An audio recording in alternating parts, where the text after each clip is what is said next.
Hello, everyone, and thank you so much for joining us for today for our first webinar of the new year, Create Your 2021 Fundraising Plan, 5 Revenue Sources.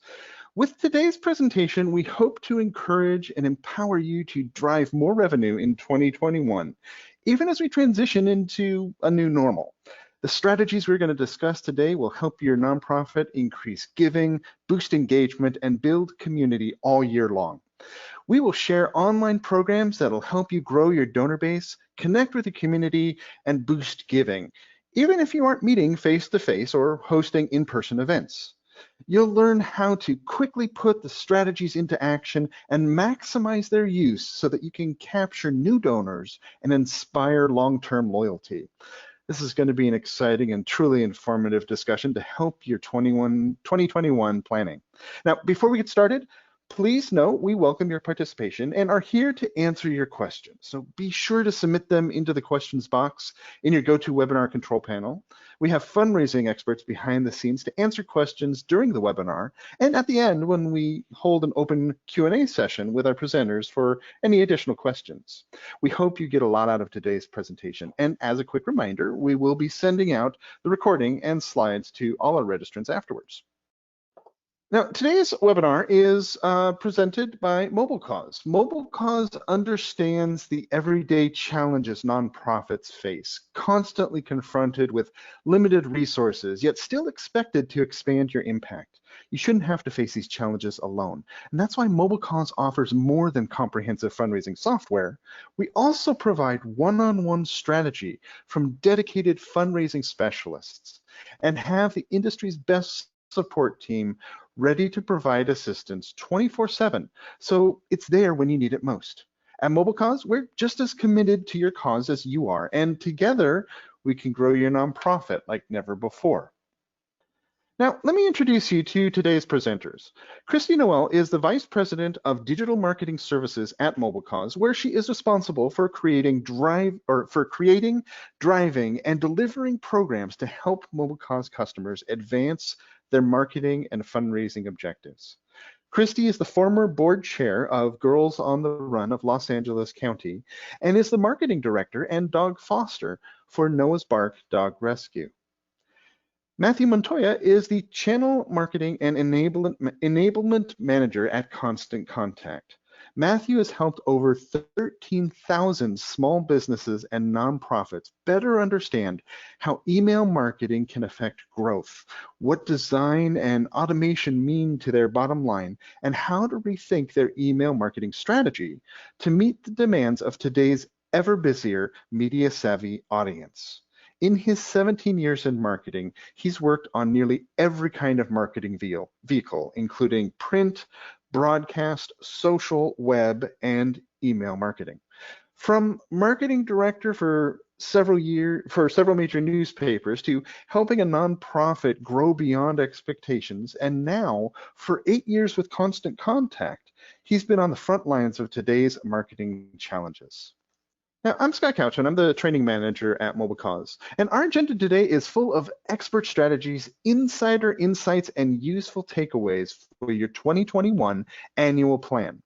First, we will hear from Christy Noel with expert strategies on planning for and implementing monthly giving programs, virtual fundraising events, peer-to-peer campaigns, and days of giving to achieve your goals.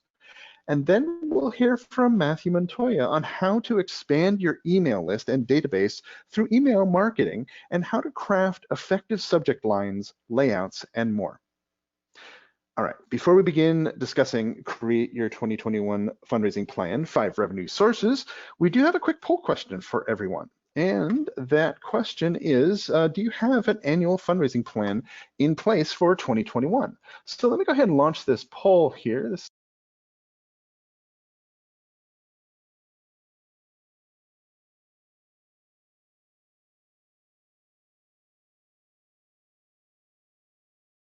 Scott, this is Christy. I think you're having some trouble with your audio. We stopped being able to hear you. Hi, everybody. Sorry, we're having some technical difficulties at the moment. If you hold set, we're getting it straightened out. Well, I'll jump in. So anyway, we're very excited to talk to you about 5 revenue streams for your 2021 annual fundraising plan. Some of these are hopefully new ideas to you, and some might be some previous ideas, but we're going to give you some new and different ways to approach them to bring more revenue in and address some of the ways that the world is working in a fundraising environment right now.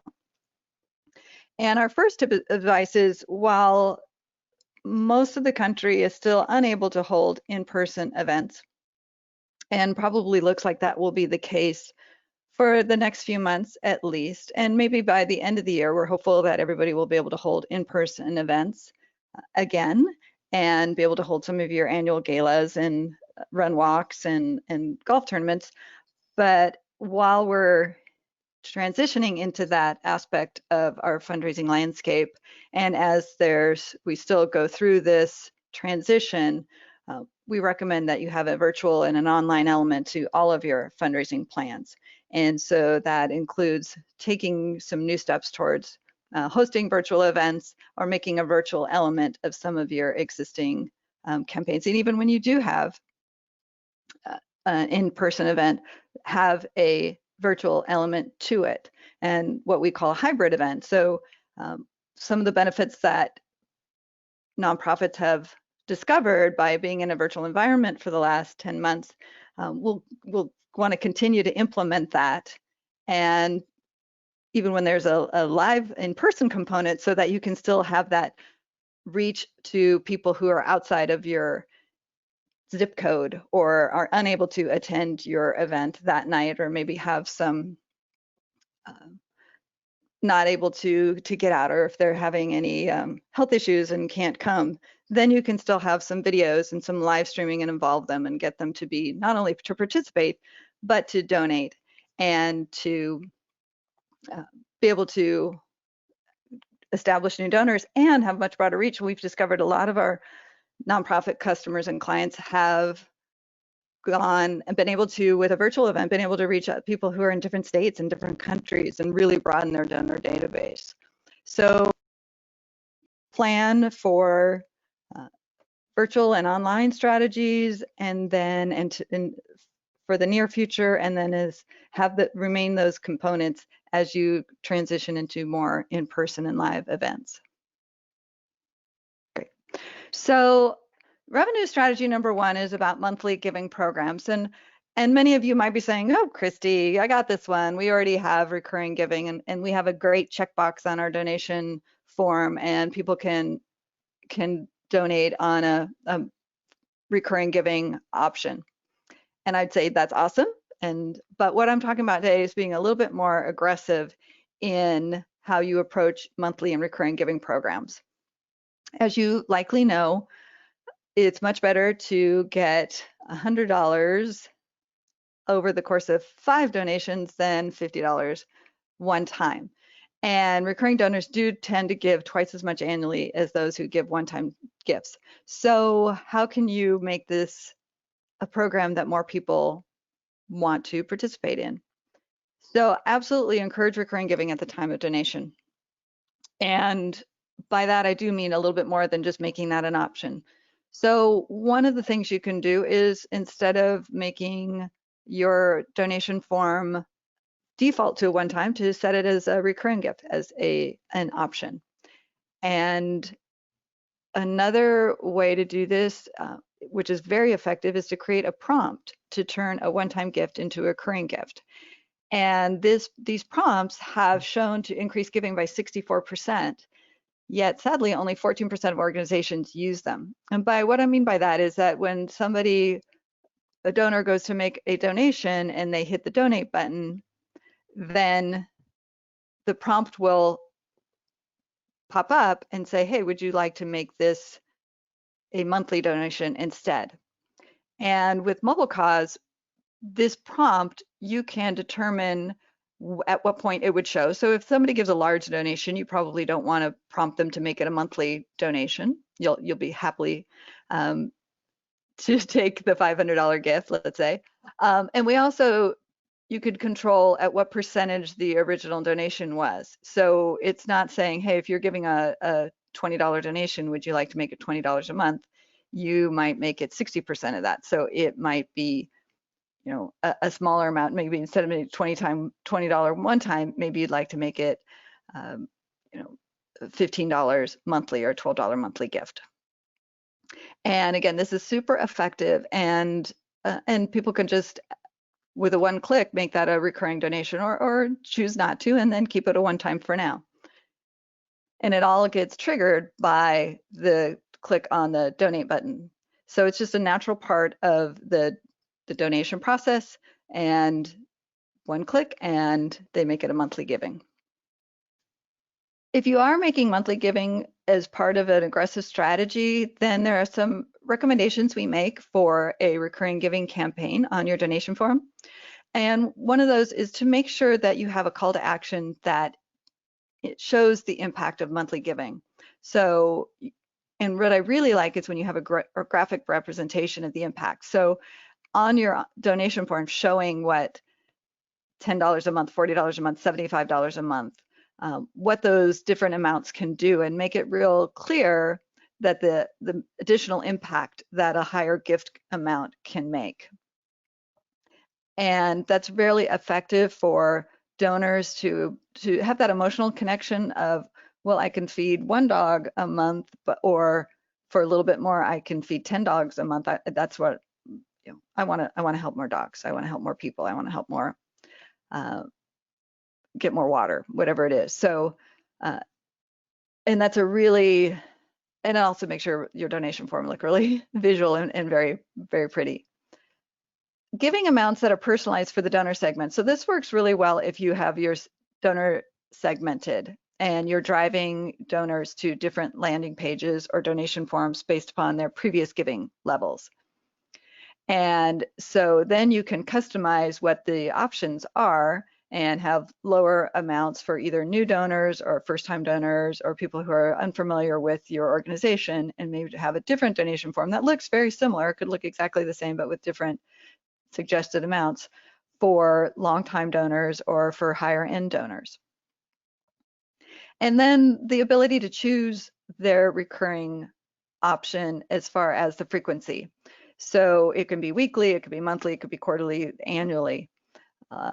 And then the donor gets to control not only how often they donate, but they can also have them how many gifts they want to give, or at what point do they want to stop their recurring gift. So it gives them a lot more control and has them a lot more confidence in giving a monthly gift without it feeling like it's a never ending, although we love those too, right? And one tip is that one-time donors that upgrade to monthly donors tend to do so around 4 months. So if you're cultivating your new donors, you might want to provide them information about your organization and really get them familiar with your organization. And then around the 4-month mark is when you might want to start approaching them for a recurring gift program. Another strategy for monthly giving is to have a campaign that is focused solely on generating new monthly donors, not about how much money you raised, but how many monthly donors or recurring donors you can get involved in your program. And so you can track this with, have a goal with how many monthly donors you'd like to obtain, and then track against that. And again, it's not about how much money you're raising, but just how many new monthly donors you're bringing into your program. And another way to approach monthly giving is to make it a membership program. And we're not talking about, it doesn't have to be a really expensive program or have a lot of bells and whistles and benefits and swag. You can start small and just have different levels where you can maybe give discounts to an event, or they get early bird awareness of some of the programs you're doing or events. Maybe they get a special newsletter, or they get some type of swag, and you can have different levels of your membership giving program. and make it really feel exclusive, and that they get some really exciting benefits to be involved in your membership program. Revenue strategy number 2 is virtual events. And as I mentioned in the introduction, we're most likely have been hosting some version of a virtual event for the last 10 months. And these have been great because there's lower overhead.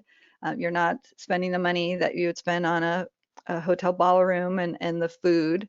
It does enable you to expand beyond your geographic reach to be able to talk to potential donors and supporters and volunteers in different counties, states, countries. Some of the success tactics that some of our customers have used and have been really successful that maybe aren't not typical, and when you think about hosting a virtual event, and that's providing an online registration or a ticket sale so that you know who is planning on attending your virtual event. And I love this strategy because it enables you to be able to communicate with them and to know who you're expecting. So you'll know kind of how many people you might be having for your streaming or your videos to view, but you'll know who is committed to participating. And then that gives you the ability to reach out to those who you think would most likely want to participate, but maybe haven't. And that could be some major donors, that could be your board members, maybe some sponsors. So it really gives you some insight into the numbers and who will be participating. And it also enables you to provide incentives or additional gift cards or discounts or something if you wanted to have a food component. And a lot of our clients have been doing that as well. They'll since they can't host a dinner gala, they have provided a gift card to a local restaurant. So somebody to pick up food to go and be able to have dinner and still watch the gala. And then of course you're going to have your video, your live stream of how to connect with your mission and your organization. So let's talk about some creative ways to host a virtual event, because I think too many nonprofits, when they think of a virtual event, that they think they have to recreate their gala in a live stream, and plenty of organizations do, and that can be very successful, but it doesn't have to be that. And if that's not something that you've done, then that doesn't mean you're out of options for a virtual event. Some of the things that we've seen Mobilecause customers do is, again, they have done their gala, they've done pre-recorded special guests, they've done entertainment with music, they've done acting, they've done readings, they've done discussions, they've done panels, educational panels. So they've had really interesting and entertaining ways of hosting a virtual event that is a compelling reason to tune in. And that's really what you want, is to have people be able to want to come and watch your virtual event and participate. A lot of our clients are using user-generated content, so it doesn't fall on you to come up with all of the video production. We've seen organizations have people send in videos of themselves. We've seen teachers, how they're spending their days. We've seen different artists and singers and dances and all sorts of fun things that you can create, or how people are supporting your organization, where you can take all of these video clips, edit them together, and make great content for your virtual event. And it doesn't even have to be high-end production value. We've had plenty of organizations who've had volunteers use it with edit on their Mac tools and not even on their phones. So it's a really fun and interactive way to involve people and create good content at the same time. You can hold an online auction. A lot of people who have had auctions typically as part of their gala are now doing it online, but they open it up for a little longer. So they might, instead of just the several hours of the gala, they might have it over a whole weekend or a full week. And that not only gets more people to be involved, it drives up some of the auction bidding. So they're raising a lot of money by holding an online auction. One of the questions I get asked often is, well, how do I get these items if we're in lockdown? And we've had volunteers who do it via phone calls, emails, and all the other online ways, and they've been very successful. You could host a game, a scavenger hunt, or a party. We've had dance parties. We've had people who have done scavenger hunts around the house or in your backyard or in your neighborhood. And they've had trivia games and other types of games in a virtual event where people can interact with them. And then you can show behind the scenes or a day in the life or your program in action. And people always like those because they get to see all the great work you're doing and what they're supporting. We love using an event page for virtual fundraisers for a number of reasons. One, the event page is the one single source for all of the virtual event information. So you can do all of your donations, your sponsorship links, your registration links. You can host the live stream or videos, and it gives you one URL to be able to share before, during, and after the event. It makes it really easy to promote and for people to know where to go and find your virtual event and all the information related to it. It's optimized for live stream or embedded video, so you can live stream right there at the top in the hero image, or you can put videos there or videos throughout. Again, it can support your event registration with free or paid tickets, so you can track who's going to be participating and coming. If we've had plenty of clients have sponsorships for their virtual events, so you can offer your sponsorship opportunities, define what they are, show what the benefits are, and then once you have sponsors, put their logos, links to their company, links to videos, and really give them the promotion for being a participant of your virtual event. And then what has been really great is the fact that it's got fundraising progress. It's got shows your goal if you'd like to. You can show your progress towards that. You can show your donor wall, and then you can show who's been donating and any comments related to your virtual event. And again, the nice thing about this is that you get people who will watch live or when you unveil it, but you can also use the same URL to get people to come back and watch again, or if they couldn't make it live, to watch at a later date. And so your ability to generate donations and revenue continues long after the virtual event at that night. Revenue number 3 is peer-to-peer fundraising. And again, I've probably got a few people going, oh, Christy, we already do that. And I'd say, great, let's give you a couple more ideas and new ways to maybe tackle this. Because as you know, it's a great tool to use your passionate ambassadors to fundraise on your behalf. About peer-to-peer is that it brings in so many new donors to your organization because your fundraisers are out talking to their family and friends and bringing them into your organization. So it's a great way to increase your donor database as well as your revenue.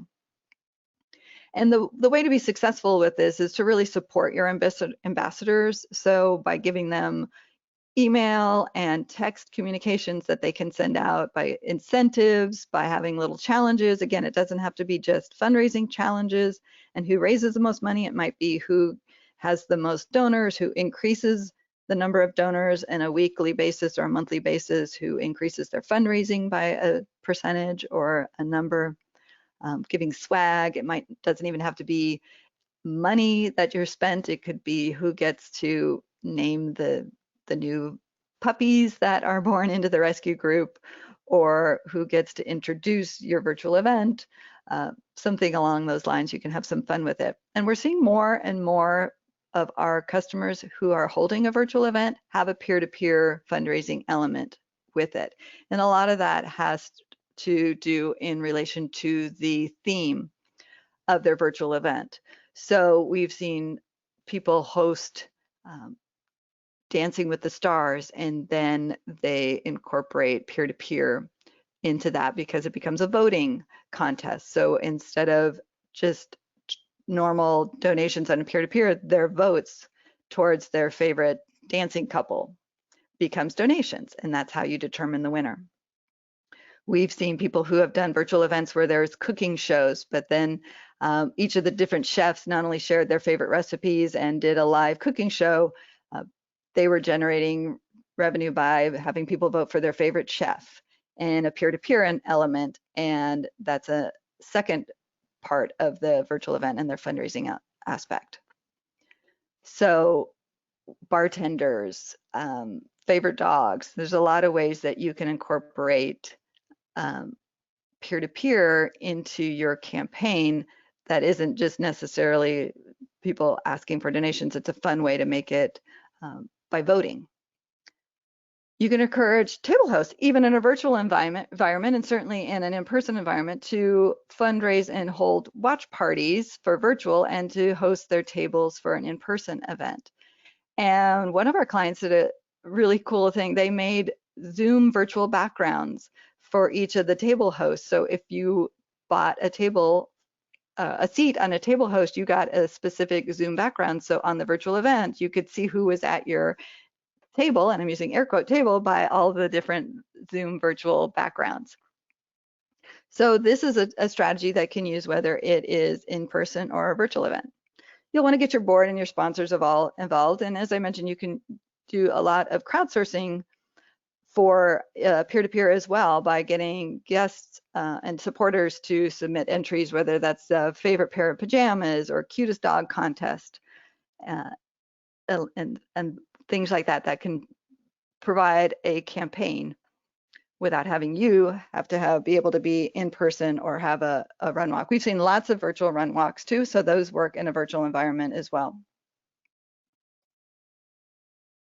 And then days of giving, and I know you all are most likely participate in Giving Tuesday and some of the other days of giving, but I would encourage you to look at hosting your own day of giving, one that's specific to your organization, and it offers less competition. You're not competing with everybody else on a national day of giving. Giving you more opportunity gets you to fire up your base and get people excited about your organization and specifically your organization. And you would start by picking a date that maybe is meaningful to your organization. Maybe it's your founding date or it's the awareness month and for the cause that you're associated with, or maybe you just pick a date because it works out well with your calendar, and all of those are very effective. You want to start early, get people aware of it, start with save the dates, use a multi-channel approach, so you'll send text, you'll send email, you'll send social, and start getting people excited about it and aware of it. Your goals can be financial goals, but it could be numbers of donors, it could be number of monthly donors, how many people are new to your organization. Maybe it's a social media goal and how many people are sharing and tagging and liking. So it doesn't have to just be financial, although we're talking about revenue, so that's clearly a driver of it. But you can have some fun with it and really maybe make it a day of giving that just generates awareness of your organization more than anything for your first time. And I really like using peer-to-peer, especially for mobile cause customers, our peer-to-peer theme for days of giving. Our event page works really well too, but the peer-to-peer enables you to have more people participate in your day of giving because teams and individuals can fundraise on your behalf. You've got the carousel, the media carousel, so you can put videos, you can put images, you can put multiple ones to support your day of giving and what you're trying to achieve. You can have progress towards your goal, whether that's the number of donors, the amount of money, and so people can see quickly how close you are to achieving your goal, and that's always effective if people want to help you win, they want to help you succeed. So I like having that goal if you have a number that you think is attainable, to be able to show that and then give updates throughout your day of giving or your week of giving or your weekend of giving of how you're doing and how close you are to achieving that goal, so people have the opportunity to continue to support it and help you reach those goals. And then you also can include, with mobile cause, you can get personalized fundraising pages and text to donate for each of the teams and the individuals. So they'll be able to personalize their giving page and be able to have a unique keyword and short code to share with their friends and family. So if somebody uses that to donate, it will go specifically to their campaign and to the campaign in general, obviously rolled up, but then each individual can see how they're attributing to the day of giving and your campaign. And we've had one client who was celebrating 45 years, so they had 45 different things happening during their day of giving, some big and some small. So it again, you can have some fun with it. It can be a single day, it can be much longer, but all focused on your organization and bringing in new donors, creating awareness, and driving revenue. So those were my 4 fantastic and effective strategies. Hopefully they were fantastic. And I'm going to turn it back to you, Scott, so we can close with our 5th one. All right, thank you, Christy, for your proven fundraising strategies that drive results. And as a quick reminder, if you have any questions, you can submit them into the question box on your control panel as we go along. And now let's hear from Matthew Montoya on how nonprofits can use their email programs to increase their donor database and ultimately their fundraising. Matthew? Hi, thanks, Scott. Thanks, Christy. Well, everybody, I'm going to start off pretty quickly here by talking a little bit about the value of each of your contacts. Now, I'm going to start off quickly because I feel like I'm preaching to the choir. So as Scott said at the top, I did work for a nonprofit. One of my jobs was doing email marketing and growing our list and obviously getting the word out and getting more donations. So I have a feeling like you, well, perhaps I'm the only one that's passionate about email marketing and email addresses, but perhaps you share my passion in understanding that every contact you have is extremely valuable. Every email contact you have is extremely valuable. That's because of a couple of factors. Number one, they gave you the email address in some form or fashion by registering for an event, by meeting you in person pre-COVID. In some way, they gave you that email address. That could have been on a phone call, that could have been on a form, that could have been on a business card. And when they gave you that email address, they gave you permission to communicate with them. So they're already showing more interest than the average person. They know your value proposition, they know what you do, they know the good works you provide, and now they're already, if they hadn't made a donation at that point, they're already in the right space for you to communicate to them, share with them what you're doing, and make a solicitation, right?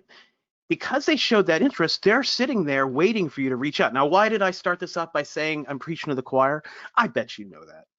But I have met some nonprofits in my time at Constant Contact that collect contacts and don't use them. These people that are so valuable because they know you, they don't use them. More commonly, I'll meet a nonprofit that will only occasionally do email marketing, especially around a campaign. Well, I understand some of the logic of that, but honestly, one of the key things, if you can take away from me today, is that if you're going to do a campaign, a giving campaign, and you sit on your email addresses, let's say most of the year. Well, one of the things about email marketing is you have to be really consistent in your touches. And the reason you have to be consistent in your touches is because people just may not be tuned into your incoming inbox at the time you wanted them to. You have to prime the pump. You have to regularly communicate with people, or else they may start to tune you out. Now, the way that I can best explain tuning an email out. Well, the reality is I meet so many nonprofits and they went, Matt, I'm worried about people unsubscribing. Well, sure, people will unsubscribe.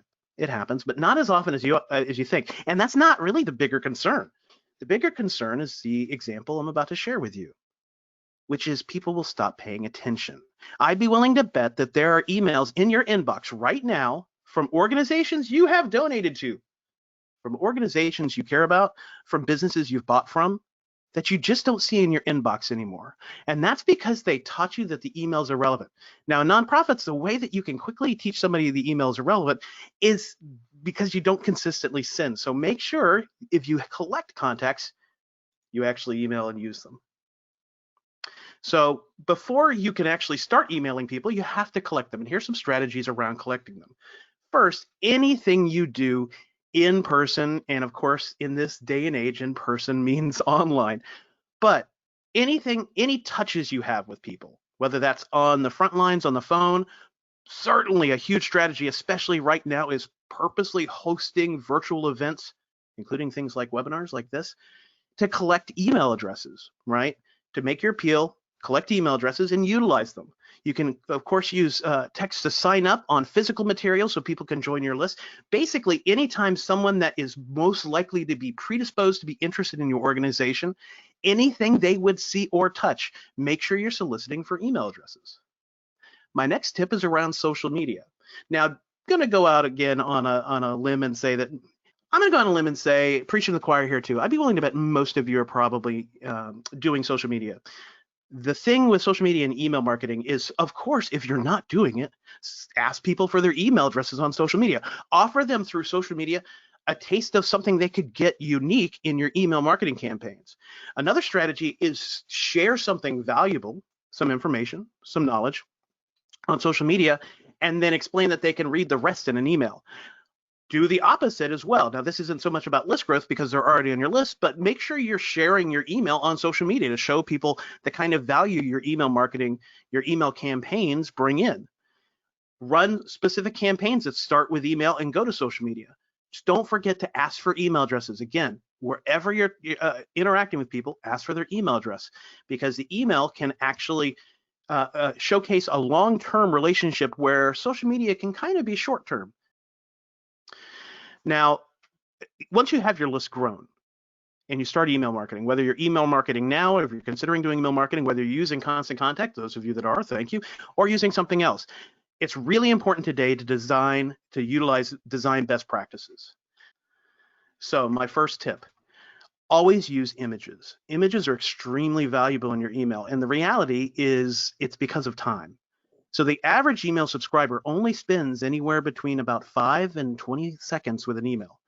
And the dirty little secret in email marketing is people don't actually read email. They scan them, they skim them, they're looking for bolded words, they're looking for information that's pertinent to them. And with such a little amount of time, having an image in your email, the old saying, an image speaks 1,000 words, well, if they're only spending a little bit of time and they're not likely reading the content, then an image is conveying the point and purpose of your email as quickly as possible. Now, another big tip around email marketing, email solicitation, email campaigns, is that the goal and purpose of an email is to get them into the email and out of the email as possible. We want to drive them to the website. We want to drive them to a donation page. We want to drive them to a campaign page. We want to drive them to the blog or social media.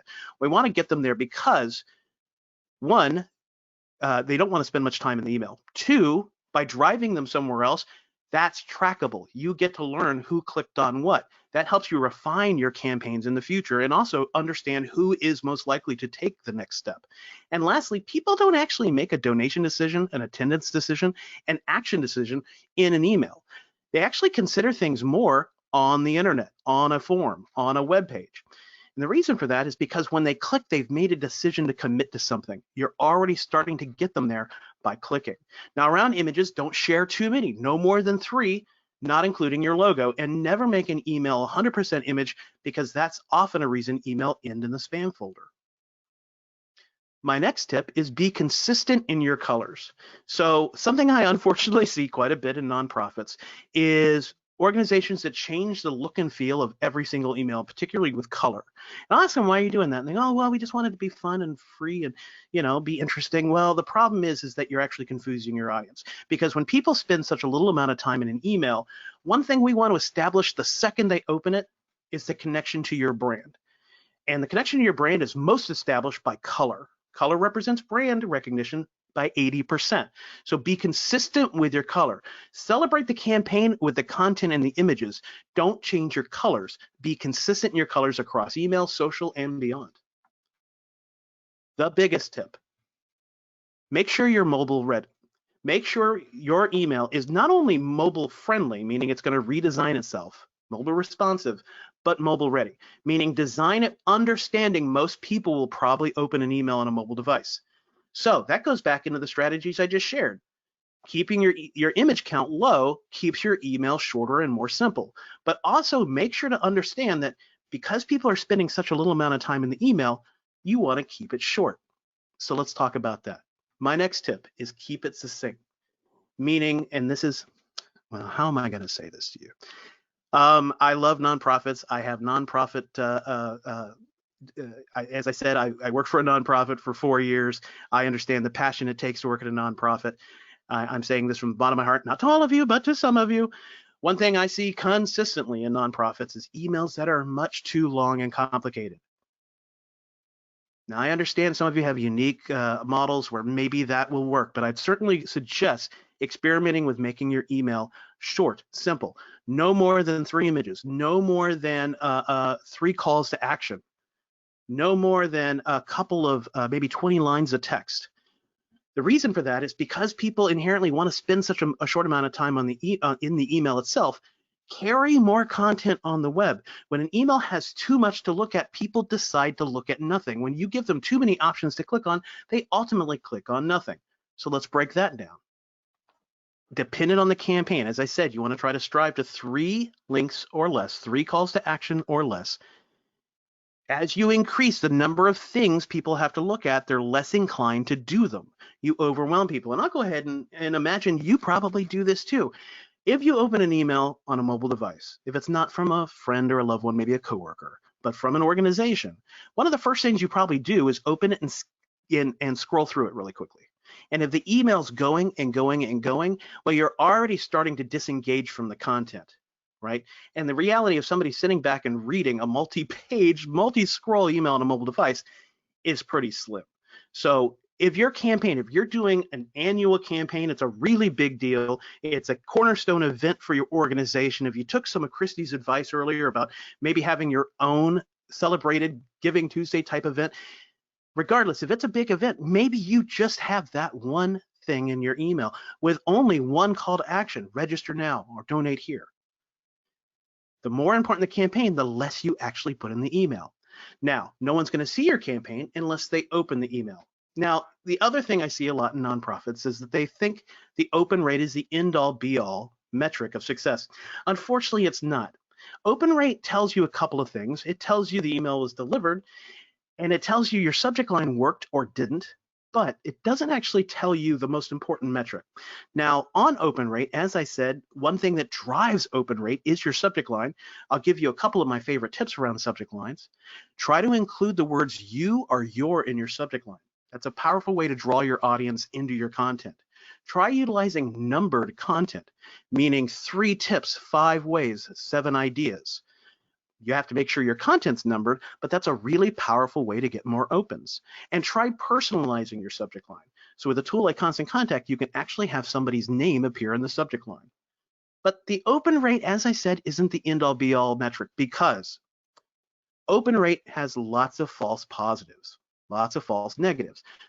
The reason that occurs is because a lot of programs show a preview of an email before it's open. That counts as an open, and they may not have even read one word of it.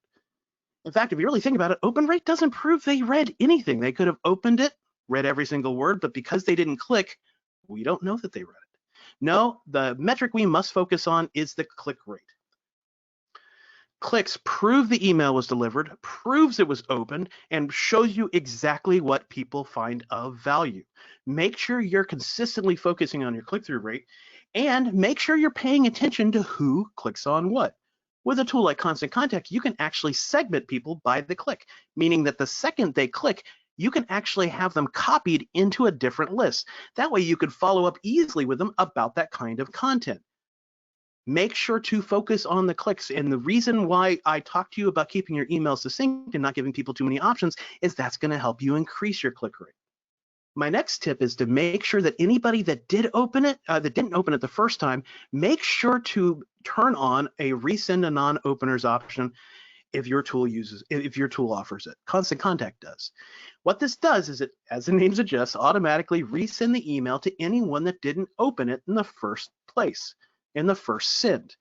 This increases your open rate up to 40% on average. The reality is not everybody is clued into their inbox the moment you send the email. This gives you another chance to get an open. My last tip is to make sure that if you're utilizing a tool like Constant Contact, you utilize the non-openers report. This is going to cumulatively tell you who has consistently not opened your email. Now that's going to be really important because it gives you an idea of who is not engaged. And by knowing who's not engaged, well, now you can either do a re-engagement campaign, try a different subject line, maybe reach out to them on the phone. Because they're not paying attention, we definitely are in risk of losing the subscriber's attention. And if we lose the subscriber's attention, that may be we're losing their attention about our whole nonprofit. We're not going to get that donation from them. We're not going to get that attendance from them. We're not going to get that volunteer opportunity from them if they're not paying attention to us.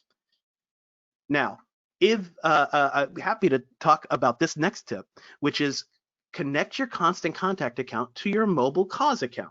It's the best of both worlds. You can import your contacts from Mobile Cause into Constant Contact and utilize some features and strategies like I just explained. And anybody that's added to your email list through Constant Contacts tools can be easily ported over to Mobile Cause. Now, if you're not utilizing Constant Contact, we have partnered with Mobile Cause to offer you a special deal. You can save up to 35% per month if you prepay for 12 months. All you have to do is visit bit.ly/ctct-mc.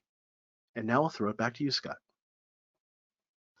All right, thank you, Matthew, for sharing your knowledge with us today. And I know this is really going to help a lot of people in planning for 2021. And thank you again to both Christy and to Matthew for sharing your insights and expertise with everyone here. We hope you're all looking forward to incorporating these strategies into your 2021 plans. Now, before we go ahead and jump into our Q&A, let's see if we can try another poll question here. So this one is, are you interested in learning more? So I'm gonna go ahead and try to launch this poll here, and hopefully this will behave this time around.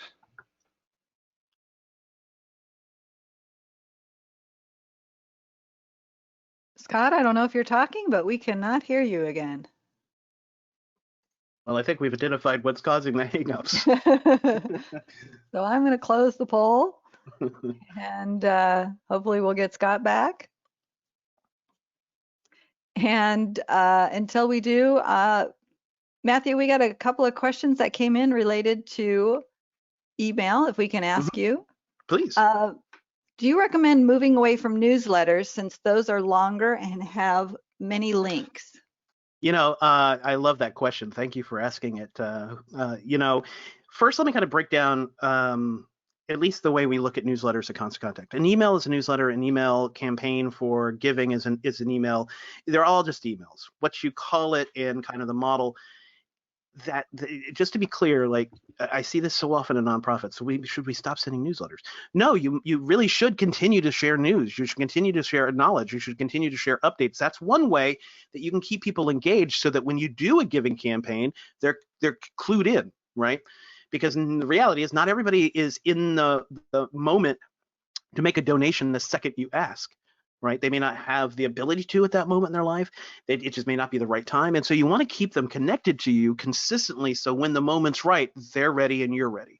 So continue to share news, continue to share information, just break it up. So what I see nonprofits do, and especially under the newsletter model, is share everything in the world that's going on. Share just a little bit and link it to a blog, link it to your website, share more information on the website. You're teaching them to click and go there. And another strategy, which is really key, quite frankly, that helps you break your content down, is to segment. So maybe this audience, this information is more tailored to them than this audience. I mean, one way in nonprofits is very common, is break it up by donors and non-donors, break it up by volunteers and non-volunteers. If you're membership-based, members and non-members. But look at your big lists and say, okay, how can I break this up into smaller lists? And that'll give you the ability to share smaller bits of content. Great, thank you. I don't know if we have Scott back. back. Oh, there he is. Yeah, it's weird, odd things with the polls. So I've got a question here for Christy. If it wasn't asked yet, how do we address virtual digital fatigue and engaging older donors who aren't tech savvy? So we heard this from a couple people, so I'm glad we're addressing it here at the end. So for the virtual, I made up a new word, virtual digital fatigue. Couple of recommendations. Try to keep your presentation of 45 minutes to an hour. Even if you're in person gala with several hours, you don't need to be that long online. So the shorter and sweeter is often better and more engaging. And then maybe try to incorporate some things that are different from what you do, or have people not have to be online the whole time. So maybe that's the scavenger hunt idea would work, or it's a yoga event, or people at the athletic of their choice, whether they choose to go outside and walk or roller skate or hike, some other things just to break it up and maybe make it a little different for whatever that is for your supporters. And then the other thing, as far as not being tech savvy, and I think this is an important point that I neglected to bring up earlier, is that just like an in-person event, you want to offer multiple ways for people to donate. So of course you'll have your donation button on your event page. You can have your text to donate, so you can have that available, and you can say that in your virtual event, in your videos, on your images. You could tell people if they wanted to mail in a check, how to do that in your presentation.